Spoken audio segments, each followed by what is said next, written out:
24/10/2025 वार बुधवार कोकणा बाजार समितीत मक्याची आवक वाढायला सुरुवात झाली. तसंच सोयाबीनची आवक वाढायला सुरुवात झाली. फक्त शेतकरी बांधवांना एकच कळकळीची विनंती करतो की माल बाजार समितीत आणत असताना घाई करू नका. ड्राय असलेला माल आणा, कोरडा करून माल आणा, म्हणजे जेणेकरून आपल्याला 2 पैसे चांगले भाव मिळतील. हीच मी शेतकऱ्यांना एक कळकळीची विनंती करतो. ओला माल जर आणला तर व्यापाऱ्यांना सुद्धा आपल्या बाजार समितीत सुकवायला जागा नाही आणि क्लायमेट थोडं खराब असल्या कारणाने व्यापारी ओला माल घ्यायला घाबरत असतात. जर तो माल ड्राय राहिला तर आपल्या शेतकऱ्यांना 2 पैसा नक्की जास्त फायदा होईल आणि शेतकऱ्याला त्याचे 2 पैसे बेनिफिट चांगल्या प्रकारे मिळतील. आबा सध्या आवक किती आहे आणि भाव काय आहे त्याला?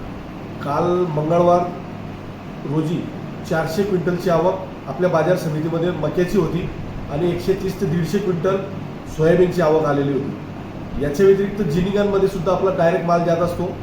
तिथं सुद्धा ह्याचप्रमाणे म्हणजे जेवढा माल आपल्या बाजार समितीत आला प्रीमायसेसमध्ये तेवढाच माल जिनिंगांवर सुद्धा गेलेला आहे. येत्या आठवड्याभरात हा माल ज्या 2000 क्विंटलपेक्षा जास्त पर डे येण्याची शक्यता वर्तवली जात आहे. भाव जर सर्वसाधारण रेट पाहिले तर 1700 ते 1400 पर्यंत चांगले रेट मिळत आहेत.